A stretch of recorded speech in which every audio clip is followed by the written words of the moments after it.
Chapter 43, Margaret's Flittin'. If you are enjoying this audiobook, please take a moment to like and subscribe so I can continue to make content just like this. The meanest thing to which we bid adieu loses its meanness in the parting hour. Eliot. Mrs. Shaw took as vehement a dislike as it was possible for one of her gentle nature to do against Milton. It was noisy and smoky, and the poor people whom she saw in the streets were dirty, and the rich ladies overdressed, and not a man that she saw, high or low, had his clothes made to fit him. She was sure Margaret would never regain her lost strength while she stayed in Milton, and she herself was afraid of one of her old attacks of the nerves. Margaret must return with her, and that quickly. This, if not the exact force of her words, was at any rate the spirit of what she urged on Margaret, till the latter, weak, weary, and broken-spirited, yielded a reluctant promise that as soon as Wednesday was over, she would prepare to accompany her aunt back to town, leaving Dixon in charge of all the arrangements for paying bills, disposing of furniture, and shutting up the house. Before that Wednesday, that mournful Wednesday, when Mr. Hale was to be interred, far away from either of the homes he had known in life, and far away from the wife who lay lonely among strangers, and this last was Margaret's great trouble, for she thought that if she had not given way to that overwhelming stupor during the first sad days, she would have arranged things otherwise. Before that Wednesday, Margaret received a letter from Mr. Bell. "My dear Margaret, I did mean to have returned to Milton on Thursday, but unluckily it turns out to be one of the rare occasions when we, Plymouth fellows, are called upon to perform any kind of duty, and I must not be absent from my post. Captain Lennox and Mr. Thornton are here. The former seems a smart, well-meaning man, and has proposed to go over to Milton and assist you in any search for the will. Of course there is none, or you would have found it by this time, if you followed my directions. Then the captain declares he must take you and his mother-in-law home, and in his wife's present state, I don't see how you can expect him to remain away longer than Friday. However, that Dixon of yours is trusty, and can hold her or your own till I come. I will put matters into the hands of my Milton attorney if there is no will, for I doubt this smart captain is no great man of business.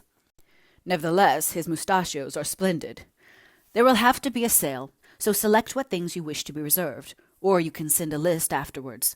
Now 2 things more, and I have done. You know, or if you don't, your poor father did, that you're to have my money and goods when I die. Not that I mean to die yet, but I name this just to explain what is coming. These Lennoxes seem very fond of you now, and perhaps may continue to be, perhaps not. So it is best to start with a formal agreement, namely, that you are to pay to them £250 a year, as long as you and they find it pleasant to live together. This, of course, includes Dixon. Mind you don't be cajoled into paying more for her. Then you won't be thrown adrift if some day the captain wishes to have his house to himself, but you can carry yourself and your £250 off somewhere else, if indeed I have not claimed you to come and keep house for me first. Then as to dress, and Dixon, and personal expenses, and confectionery, all young ladies eat confectionery till wisdom comes by age, I shall consult some lady of my acquaintance, and see how much you will have from your father before fixing this. Now, Margaret, have you flown out before you have read this far, and wondered what right the old man has to settle your affairs for you so cavalierly? I make no doubt you have. Yet the old man has a right. He has loved your father for 35 years. He stood beside him on his wedding day. He closed his eyes in death. Moreover, he is your godfather, and as he cannot do you much good spiritually, having a hidden consciousness of your superiority in such things, he would fain do you the poor good of endowing you materially. And the old man has not a known relation on earth who is there to mourn for Adam Bell, and his whole heart is set and bent upon this one thing, and Margaret Hale is not the girl to say him nay. Write by return, if only 2 lines, to tell me your answer, but no thanks." Margaret took up a pen and scrawled with trembling hand, "Margaret Hale is not the girl to say him nay." In her weak state, she could not think of any other words, and yet she was vexed to use these. But she was so much fatigued, even by this slight exertion, that if she could have thought of another form of acceptance, she could not have sate up to write a syllable of it. She was obliged to lie down again and try not to think. "My dearest child, has that letter vexed or troubled you?" "No," said Margaret feebly. "I shall be better when tomorrow is over." I feel sure, darling, you won't be better till I get you out of this horrid air. How can you have borne it these 2 years, I can't imagine." "Where could I go? I could not leave papa and mamma." "Well, don't distress yourself, my dear. I dare say it was all for the best, only I had no conception of how you were living. Our butler's wife lives in a better house than this." "It is sometimes very pretty, in summer. You can't judge by what it is now. I have been very happy here." And Margaret closed her eyes by way of stopping the conversation. The house teemed with comfort now compared to what it had been. The evenings were chilly, and by Mrs. Shaw's directions fires were lighted in every bedroom. She petted Margaret in every possible way, and bought every delicacy or soft luxury in which she herself would have burrowed and sought comfort. But Margaret was indifferent to all these things, or if they forced themselves upon her attention, it was simply as causes for gratitude to her aunt, who was putting herself so much out of the way to think of her. She was restless, though so weak. All the day long she kept herself from thinking of the ceremony which was going on at Oxford, by wandering from room to room and languidly setting aside such articles as she wished to retain. Dixon followed her by Mrs. Shaw's desire, ostensibly to receive instructions, but with a private injunction to soothe her into repose as soon as might be. "These books, Dixon, I will keep. All the rest will you send to Mr. Bell? They are of a kind that he will value for themselves, as well as for papa's sake. I should like you to take this to Mr. Thornton after I am gone. Stay, I will write a note with it." And she sate down hastily, as if afraid of thinking, and wrote, "Dear Sir, the accompanying book, I am sure, will be valued by you for the sake of my father to whom it belonged. Yours sincerely, Margaret Hale." She set out again upon her travels through the house, turning over articles, known to her from her childhood, with a sort of caressing reluctance to leave them, old-fashioned, worn and shabby as they might be. But she hardly spoke again, and Dixon's report to Mrs. Shaw was that she doubted whether Miss Hale heard a word of what she said, though she talked the whole time in order to divert her intention. The consequence of her being on her feet all day was excessive bodily weariness in the evening, and a better night's rest than she had had since she heard of Mr. Hale's death. At breakfast time the next day she expressed her wish to go and bid 1 or 2 friends good-bye. Mrs. Shaw objected.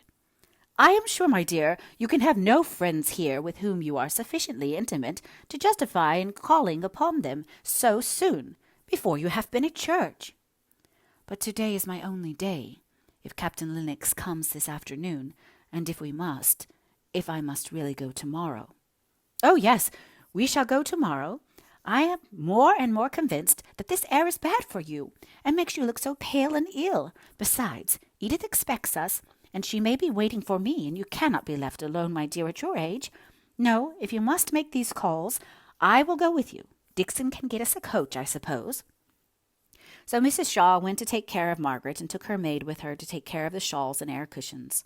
Margaret's face was too sad to lighten up into a smile at all this preparation for paying 2 visits that she had often made by herself at all hours of the day. She was half afraid of owning that one place to which she was going was Nicholas Higgins. All she could do was to hope her aunt would be indisposed to get out of the coach and walk up the court, and at every breath of wind have her face slapped by wet clothes, hanging out to dry on ropes stretched from house to house. There was a little battle in Mrs. Shaw's mind between ease and a sense of matronly propriety, but the former gained the day, and with many an injunction to Margaret to be careful of herself and not to catch any fever, such as was always lurking in such places, her aunt permitted her to go where she had often before without taking any precaution or requiring any permission. Nicholas was out, only Mary and 1 or 2 of the Bouchard children at home. Margaret was vexed with herself for not having timed her visit better. Mary had a very blunt intellect, although her feelings were warm and kind, and the instant she understood what Margaret's purpose was in coming to see them, she began to cry and sob with so little restraint that Margaret found it useless to say any of the 1,000 little things which had suggested themselves to her as she was coming along in the coach. She could only try to comfort her a little by suggesting the vague chance of their meeting again, at some possible time in some possible place, and bid her to tell her father how much she wished, if he could manage it, that he should come to see her when he had done his work in the evening. As she was leaving the place, she stopped and looked around, then hesitated a little before she said, "I should like to have some little thing to remind me of Bessie." Instantly Mary's generosity was keenly alive.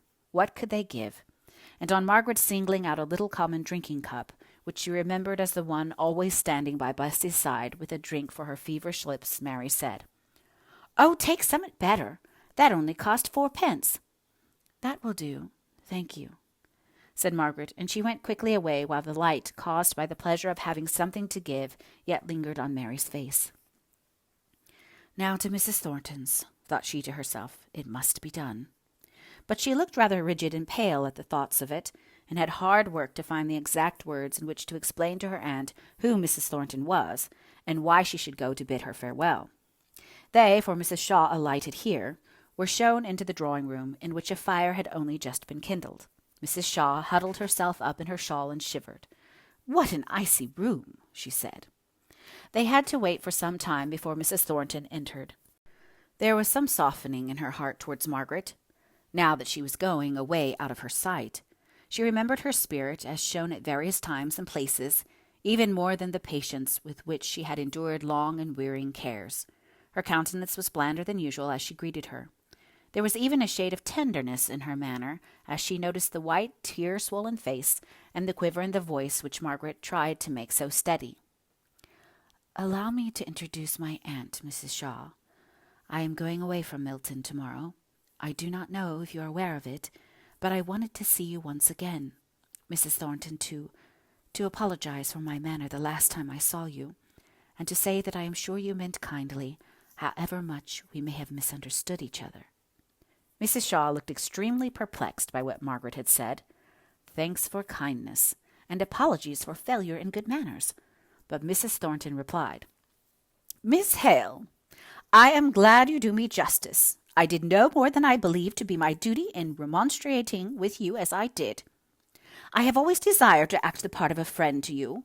I am glad you do me justice." "And," said Margaret, blushing excessively as she spoke, "will you do me justice and believe that though I cannot and do not choose to give explanations of my conduct, I have not acted in the unbecoming way you apprehended?" Margaret's voice was so soft and her eyes so pleading that Mrs. Thornton was for once affected by the charm of manner to which she had hitherto proved herself invulnerable. "Yes, I do believe you. Let us say no more about it. Where are you going to reside, Miss Hale? I understood from Mr. Bell that you were going to leave Milton. You never liked Milton, you know," said Mrs. Thornton, with a sort of grim smile. "But for all that, you must not expect me to congratulate you on quitting it. Where shall you live?" "With my aunt," replied Margaret, turning towards Mrs. Shaw. "My niece will reside with me in Harley Street. She is almost like a daughter to me," said Mrs. Shaw, looking fondly at Margaret, "and I am glad to acknowledge my own obligation for any kindness that has been shown to her. If you and your husband ever come to the town, my son and daughter, Captain and Mrs. Lennox, will, I am sure, join with me in wishing to do anything in our power to show you attention." Mrs. Thornton thought in her own mind that Margaret had not taken much care to enlighten her aunt as to the relationship between the Mr. and Mrs. Thornton, towards whom the fine lady aunt was extending her soft patronage, so she answered shortly, "My husband is dead. Mr. Thornton is my son. I never go to London, so I am not likely to be able to avail myself of your polite offers." At this instant Mr. Thornton entered the room. He had only just returned from Oxford. His morning suit spoke of the reason that had called him there. "John," said his mother, "this is Mrs. Shaw, Miss Hale's aunt. I am sorry to say that Miss Hale's call is to wish us good-bye." "You are going, then?" said he in a low voice. "Yes," said Margaret. "We leave tomorrow." "My son-in-law comes this evening to escort us," said Mrs. Shaw. Mr. Thornton turned away.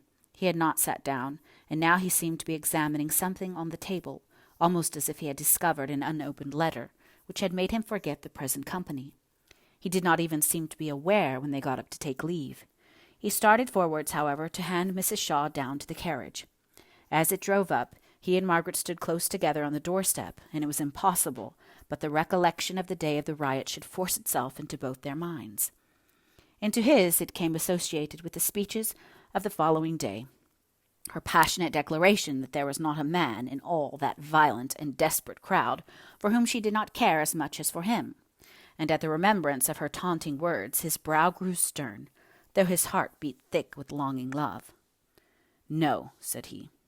"I put it to the touch once, and I lost it all. Let her go, with her stony heart and her beauty. How set and terrible her look is now, for all her loveliness of feature. She is afraid I shall speak what will require some stern repression. Let her go. Beauty and heiress as she may be, she will find it hard to meet with a truer heart than mine. Let her go." And there was no tone of regret or emotion of any kind in the voice with which he said good-bye, and the offered hand was taken with a resolute calmness, and dropped as carelessly as if it had been a dead and withered flower. But none in his household saw Mr. Thornton again that day. He was busily engaged, or so he said. Margaret's strength was so utterly exhausted by these visits that she had to submit to much watching and petting and sighing, "I told you so's," from her aunt.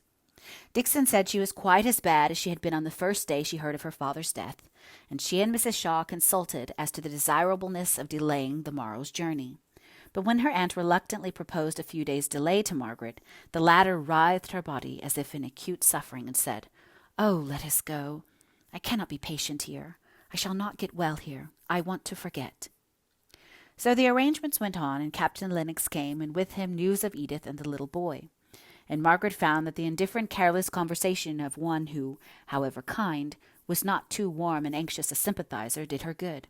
She roused up, and by the time that she knew she might expect Higgins, she was able to leave the room quietly and await in her own chamber the expected summons. Said he, as she came in, "to think of thou gentleman dropping off as he did. Ye might have knocked me down with a straw when they telled me. Mr. Hale, said I, him as was the parson? Aye, they said. Then, said I, there's a good a man gone as ever lived on this earth. Let who will be t'other. And I came to see you, and tell you how grieved I were, but them women in the kitchen wouldn't tell you I were here. They said you were ill, and butter me. But you dunna look the same wench, and you're going to be a grand lady up Lunnon, aren't you?" "Not a grand lady," said Margaret, half smiling. "Well, Thornton says he a day or two ago, 'Higgins, have you seen Miss Hale?' 'No,' says I. 'There's a pack of women who won't let me at her. But I can bide my time if she's ill. She and I knows each other pretty well, and who'll not go doubting that I'm main sorry for thou gentleman's death, just because I can't get at her and tell her so.' And he says, 'You'll not have much time for to try and see her, my fine chap. She's not for staying with us a day longer nor she can help. She's got grand relations, and they're carrying her off, and we shan't see her no more.' 'Meester,' said I, 'if I dinna see her afore who goes, I'll strive to get up to Lunnon next Whitsuntide. That I will. I'll not be balked of saying her goodbye by any relations whatsomever. But bless you, I know you'd come. If we're only to humour the meester, I let on as if I thought you'd mappen leave Milton without seeing me.' "You're quite right," said Margaret. "You only do me justice, and you'll not forget me, I'm sure. If no one else in Milton remembers me, I'm certain you will, and Papa too. You know how good and tender he was. Look, Higgins, here is his Bible. I have kept it for you. I can ill spare it, but I know he would have liked you to have it. I'm sure you'll care for it and study what is in it for his sake." "You may say that. If it were the deuce's own scribble, and you axed me to read in it for your sake and the old gentleman's, I'd do it. What's this, wench? I'm not going for to take your brass, so dunna think it. We've been great friends, 'bout the sound of money passing between us." "For the children, for Bouchard's children," said Margaret hurriedly. "They may need it. You've no right to refuse it for them. I would not give you 1 penny, she said, smiling. Don't think there's any of it for you." "Well, wench, I canna but say, bless you, and amen."